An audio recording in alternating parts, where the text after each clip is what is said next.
Come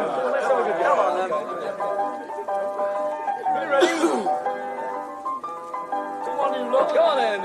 Oh, 'tis our delight for the red and white. The Imps are here to stay. Oh, 'tis our delight for the red and white. The Imps are here to stay.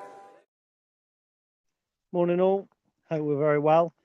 Apologies for the lack of content really. Since Wednesday, I don't think I've put an article on the site, particularly a royalist, but obviously just enjoyed the weekend. Hope you all did as well. You can see I've got a raincoat on here because it is mad cold for June, and I've got a hat on because my hair has gone a little bit awry. So there we go. So I wanted to do something just to, you know, keep the videos going, keep people chatting, because there's not a lot happening at the club at the moment. You know, transfer news is quiet. That's bound to change next week because I go on holiday on the Monday, on Saturday rather. So expect signings galore after that. But first of all, I want to talk a little bit about Grimsby Town. Now, this is a Lincoln City podcast. You're not going to start getting me congratulating Grimsby on coming back to the league. I really enjoyed the 1 month or whatever it was of our history where we were the only football league club in Lincolnshire, but it seems that won't be happening during the normal season. Grimsby are back, albeit still a league below us, of course. So I'm pleased for friends of mine who are Grimsby fans, because being in that division is not easy at all. But yeah, that's as far as it goes. I'm not going to say, oh, isn't it nice to see a proper football team back in the league? Because actually Solihull Moors haven't bought their way up the National League. So I won't begrudge any team that fight their way to the top of the National League in the right manner a promotion. So I feel a little bit sorry for Solihull Moors, who I thought were called Solihull Motors up until 2016. So it shows you what I know about anything, doesn't it? But obviously, inevitably, in the semi-final against Wrexham, it was a former Imp who put Grimsby into the final at wherever it was. Didn't watch it, no interest, if I'm honest. So they got to the final at, like, I don't know, West Ham or somewhere like that. I don't really know, to be honest. And then final sort of 5 minutes of the game, I understand it was another former Imp, Jordan Maguire-Drew, who sent Grimsby to the Football League. And if you think about it, last time they were promoted via the playoffs, because they can't win the National League like we did, it was Nathan Arnold who then came to play for us. So then they had to watch Nathan Arnold kind of score the goals that helped us back into the Football League, and that helped us through that FA Cup run. And I kind of got to kind of be thinking about, I know Grimsby and Lincoln are close by, so it's not unusual that we share players. But I just wonder, is it unusual that we have so many players that perform in key moments, or so many players who are legends at one team and then at the other team kind of just fade away? And it goes all the way back. It goes back to, let's say, Gordon Hobson, who was a legend at Lincoln. He moved to Grimsby, I think, in 1985 before moving, I think it was one season, perhaps almost straight away to Southampton. So he's not considered a legend there, but he certainly is at Lincoln City. And you look at Gary Croft, who, as I understand it, was commentating on yesterday's game for Grimsby, you know, absolute Grimsby legend. But at Lincoln, you say Gary Croft, you think, oh yeah, he was that croc fullback that played for us that was shit. And then there's other players that cross right over. You think about particularly Nigel Batch and Bobby Cumming, the last time that we were able to win the fifth tier of English football, which Grimsby always seemed to struggle with. We had Nigel Batch and Bobby Cumming were two who were absolutely stupendous for us that season, and were instrumental in us going on. And yet they're probably considered Grimsby legends, but they've played a massive part in what we've done. And now you can look maybe at Jordan Maguire-Drew, who will forever be mentioned as a Grimsby Town legend because he's got the goal that's brought them back to the Football League via the playoffs. But yeah, he's kind of got. But when you talk to us about Jordan Maguire-Drew, it'll be, well, he had the, what was it? He had the brain of the lion and the heart of the Tin Man or whatever, not the other way around. Wizard of Oz reference, not a very good one, but clumsy. But there we go. So it's interesting, isn't it? So I started to think about, wonder which Grimsby Town, former Grimsby Town players kind of stood out for me now that I don't even identify them as Grimsby players, as former Grimsby players. Because let's face it, when you sign a former Grimsby player, the first thing that somebody will say is, you play for Grimsby. That happens all the time. And I think about players like Peter Bohr, for instance, as well as Gary Croft, who came to Lincoln, used to play for Grimsby, and never really got going. And I think then about the players that shrugged that stigma, and it's not really a stigma. Yeah, there's rivalry between us and Grimsby, but let's be honest, there's very little difference between us. I mean, we took more to the EFL Trophy final than they took to their playoff final, but that's by the by. You know, we all live in Lincolnshire. We all go. We're very, very similar kind of groups of people. It's just one of us supports Lincoln City and the other one Grimsby Town. There's very little difference. So it's interesting how we react to certain players. And I think the one that really sticks out for me as a player I never think of as a former Grimsby player, Jamie Forrester. I think Jamie Forrester wasn't the first that came from Grimsby that I wrote off almost as a Grimsby player, or I forgave. And it's a silly thing to forgive, isn't it? Played for a team similar size to you, 30 miles up the road at a similar level to you. You know, imagine having to forgive that. It's not like he was at Forest Green, but you kind of, it's almost in you, isn't it? Do you know what I mean? It's almost like, oh, Grimsby, boo. You know, anyone who plays Grimsby, we want them to win. Whereas, yeah, there's no difference really between us, apart from we're League One and they're League Two. But let's talk about Jamie Forrester. There we go. I think the reason that Jamie Forrester instantly wasn't ex-Grimsby in my mind was because he made his debut against Grimsby, and I'm sure you'll all remember that wonderful goal as we beat Grimsby 5-0 on our route to the playoff semi-final, which we lost. I think did Ben Futcher score as well? Another Lincoln Grimsby connection there. And Jamie Forrester never stuck in my head as former Grimsby, and probably because he had a kind of a more muted career at Grimsby before spending a lot of his time at Scunthorpe, and Scunthorpe don't really count, do they? I mean, Grimsby and Lincoln's rivalry goes back many, many years. Scunthorpe were the new kids on the block. Lincoln and Grimsby's rivalry has been born out of the fact that we are similar sized clubs with similar means. We've always been run in similar ways if we can be. Scunthorpe were artificially inflated to the championship on the back of money that they didn't earn, and it all went pop in the end, and everybody's really sorry about that, aren't they? But Grimsby and Lincoln are very, very similar. So Jamie Forrester stands in my mind. Ben Futcher's an interesting one because he's someone actually that went the other way for me. He's someone that at Lincoln, you know, we liked Big Ben. I even as poacher, I even cut I had a T-shirt out with Big Ben Freak on it or something like that. And then when he moved, I actually changed it to Judas Freak, but that was because he moved to Boston United. But I think his goals for Grimsby in that playoff final kind of, you know, certainly while he was playing, made people think, ooh, he's a dirty codhead now. I mean, again, you know, he's playing in a League Two team 10 miles or 30 miles rather up the road. But that was something that really stuck in my mind. I then come on to Nathan Arnold. And I think Nathan's a really interesting one. And I think it speaks more about the type of man that he is, as well as what he did for the clubs.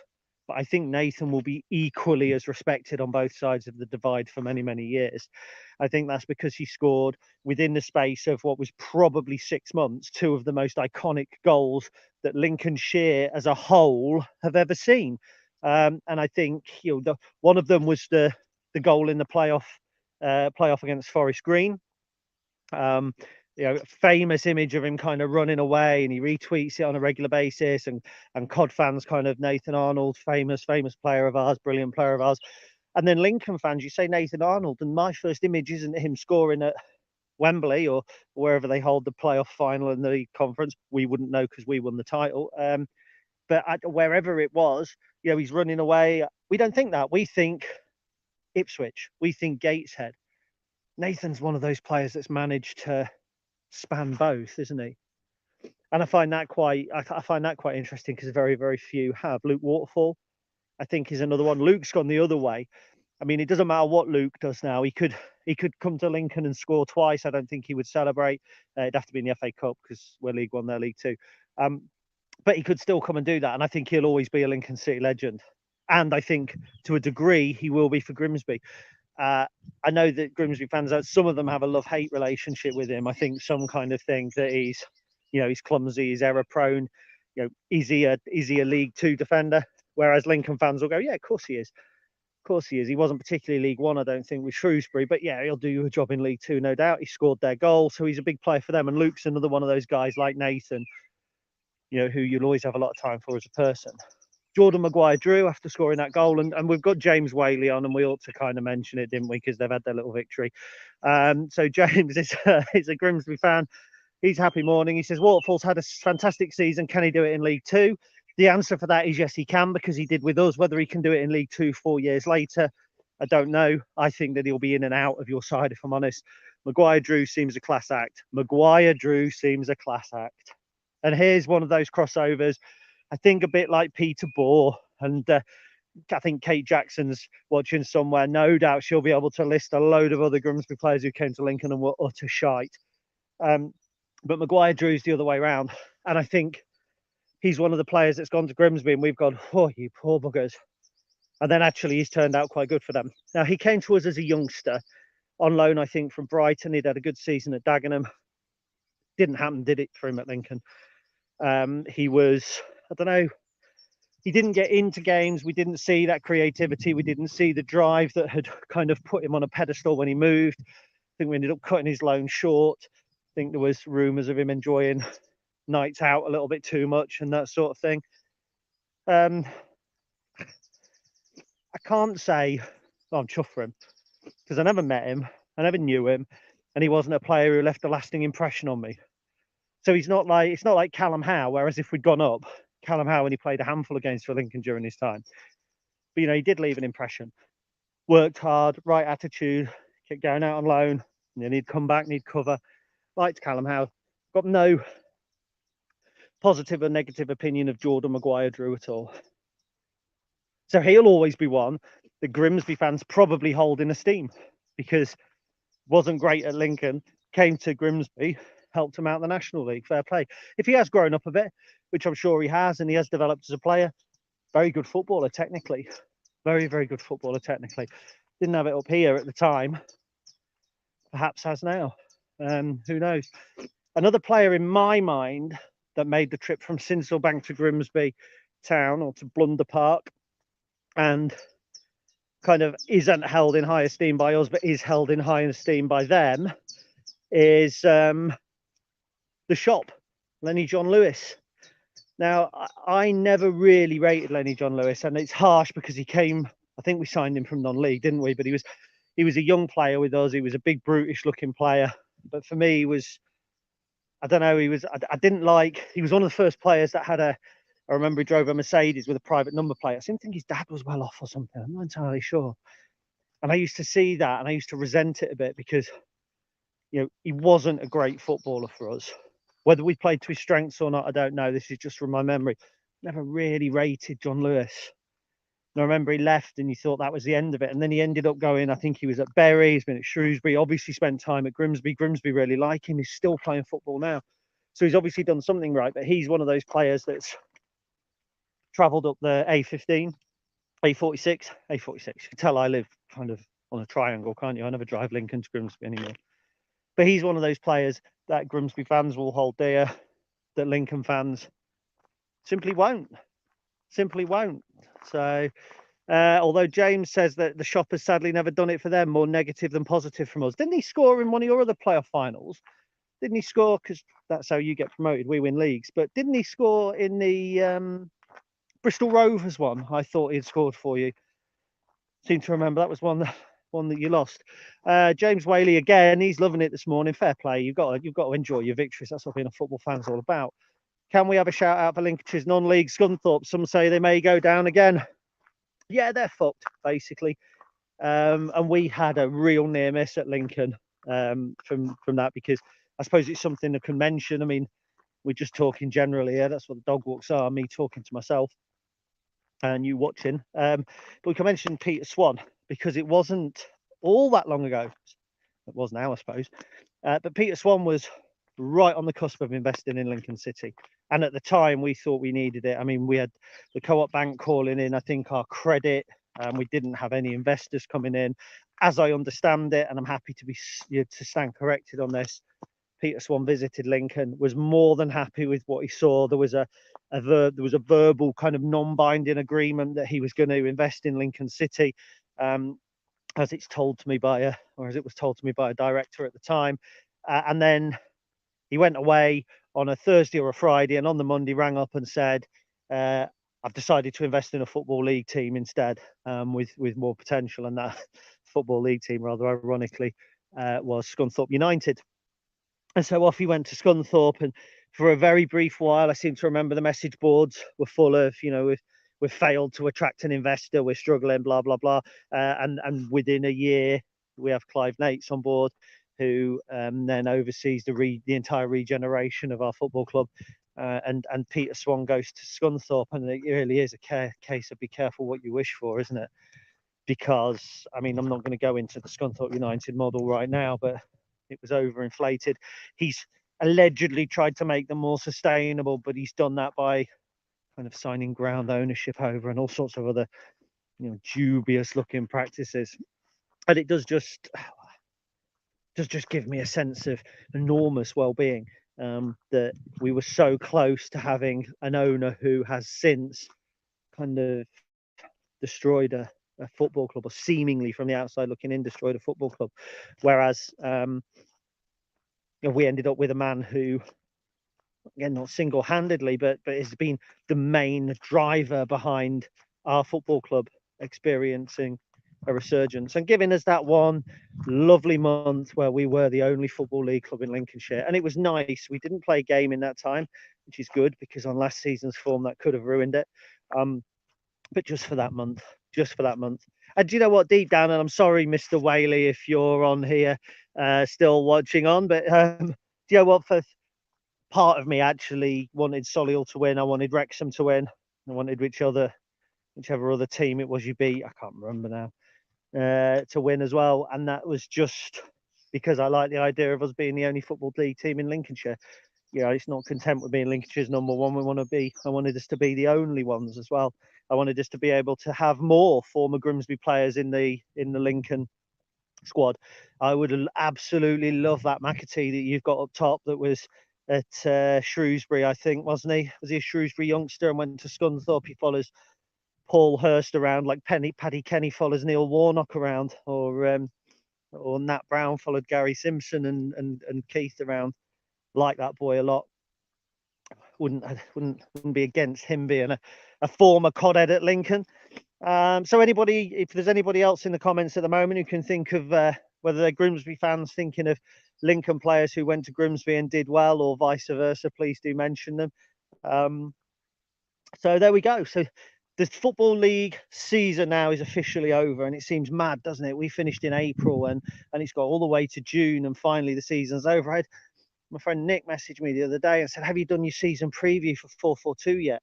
I'm thinking, Jesus Christ, this season isn't even over. But given the gap, I think, between the end of the season and now, and given the fact last year we were in the playoffs, and a couple of years ago we were in the playoffs the same, and we won a league title the year before, and I think it's easy to forget that our season effectively ended probably 6 weeks before that. I think our season was, I think we were technically safe the day we beat Wimbledon 2-0 with Conor McGrandles, but I think people were thinking that we were safe by, a lot of issues at the beginning of March. So you've had March, April, May, you've had 3 months really where Lincoln City fans feel that we're looking forward rather than backwards. So I've just trod in the biggest pile of, can't show you a load of shit. So yeah, it's understandable Lincoln fans feel there's a gap, and that's why you've got me rambling on here about Grimsby Town, because there's a gap and there's bugger all happening in it. So I've had a couple of interesting names thrown up. So the first one, Shane says Big Keith. Yeah, of course, Big Keith. I think my first memories of Big Keith were scoring again. I mean, he's played for Barnet, obviously, but scoring against us at Sinclair Bank in one of our first games against Grimsby since however long. Was it 1-1? Late equalised by Paul Smith, might be wrong. But I remember that Dad took me to that game. No vitriol, no real passion, if I remember, at that game. I think Dave Gilbert played for Grimsby that day as well. He was a former Lincoln player, I think, went on and did better, or has a better reputation with Grimsby fans. Kate Jackson says, Matt Bloomer was good for both. Not sure he just did his job and did it well. Did his job. Not sure he always did it well. I liked Matt Bloomer. Get what you mean. He was unassuming. And I think he had respect of Lincoln fans. For me, that Wickham game where Nathan Tyson, absolutely mugged him, meaning mugged him. We were 3-0 down at half time, and it more or less ended Bloomer's career. And I think Bloomer also, in my mind, it sticks in my mind, the player that he wasn't rather than the player he was, that he was brought on in the 2005 playoff final when Marcus Richardson and Kieran Toner had their little thing, and that kind of not ended our chances, but that put us at a real disadvantage when I thought that was the best opportunity for Keith's side to be promoted. So yeah, Matt Bloomer's a good shout. Now there's a really interesting one here, not Kingsley Black from Matthew Mann, but yeah, Kingsley Black is one that probably well respected at Grimsby, but for me, I was really upset actually, because people who know me know that as a kid I was encouraged to support a big team as well as a little team. So I picked Luton Town because they'd got Mick Hufford playing for them at the time. So I just wanted to pick a team that was connected to Lincoln really. And while I was supporting Luton, and that means watching out for their results and watching them on telly whenever they were on, that was the depth baller. And I remember him, I think he moved to Forrest, didn't he?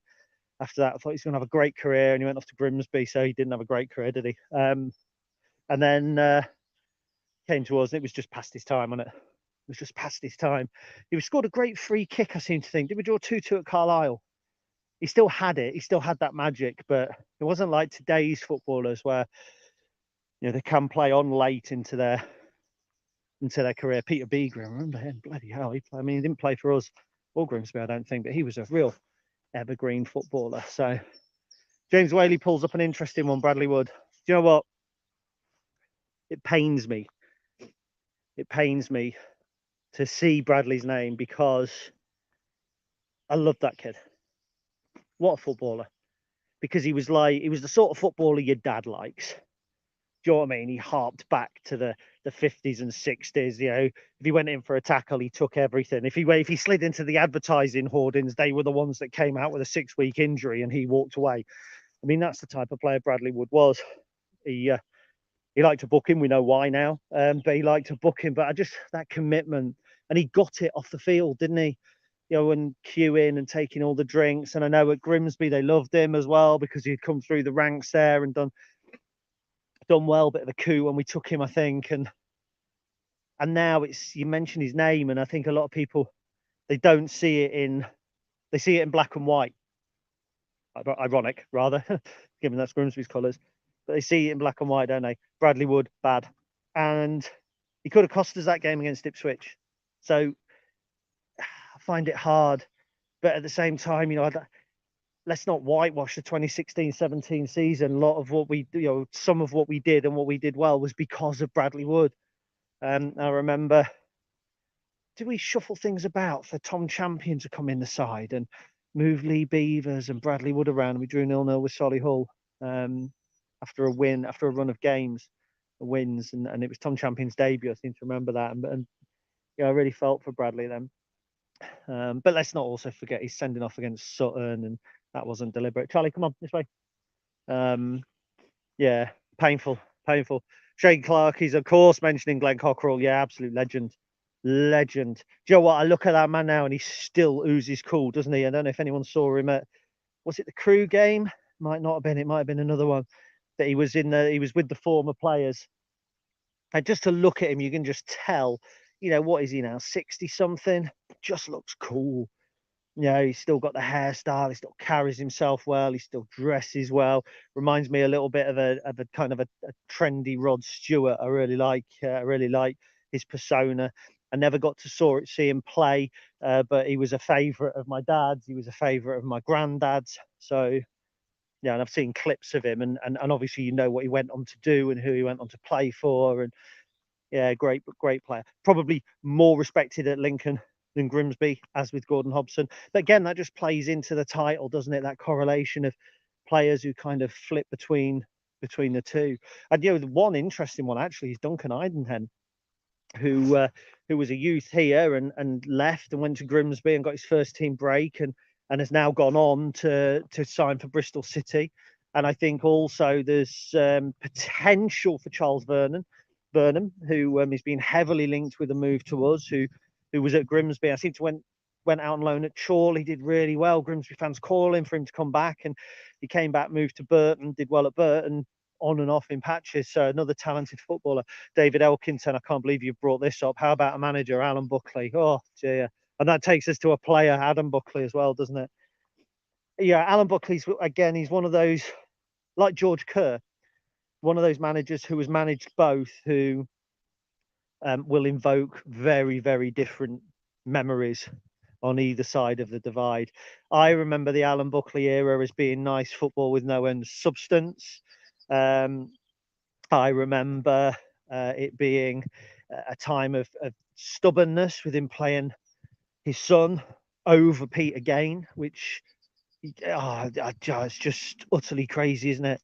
Utterly crazy. It'd be like picking Peter Beagrie over Ronaldo. It really would. And I remember it being a time also of quite tight finances, wasn't it? And I could see what Alan Buckley wanted to do. He was the one that brought Kingsley Black, and inevitably, I think, where players follow managers, that's probably the reason why you see some Lincoln players pop up at Grimsby and vice versa. It was Keith Alexander, former Grimsby, who bought Ben Futcher, whose dad had played for Grimsby, to Lincoln. So the links are always there. So I don't remember the Alan Buckley time particularly fondly at all. I know Grimsby fans will always remember him as a popular figure. So no, I'm rambling a little bit now. I wanted to just give you something to watch and a little bit of interaction, because it's so quiet at the minute. I went on News Now this morning and kind of looked down, and I haven't written anything since Wednesday on the site, and there's only about 10 articles after that. And apart from the great Athletic interview with Mark Kennedy, there wasn't anything really that stood out. There's no transfer rumours at the minute. There was the Lee Burge one, but a transfer rumour of a goalkeeper it's not as exciting, is it, as a striker, as potentially Charles Vernon, if he were to sign. And there's other players, you can't really get your teeth into it as much. So it's just a little bit quiet. And I thought really Grimsby triggered it. I think also I'd just like to say a word about Wales as well, and specifically Brennan Johnson. I was asked yesterday about England, about former Lincoln players at the World Cup, and I could only think of one Lincoln player, either who had played for Lincoln before or after going to a World Cup, which was Frank Sinclair. And obviously he came to us as a bit of a veteran at the end of his career, and ended up going out on loan, I seem to think, didn't he? Didn't Chris Sutton loan him out? Or did Peter Jackson? But he loaned out to Wickham, I think. So, but other than that, I don't think there's been any. So Brennan Johnson will be the first player who has played for Lincoln City, I think, and I'm happy to be corrected, and then gone on to appear in a World Cup. And that's great, and it's good news for us. And we can't claim to have developed Brennan Johnson.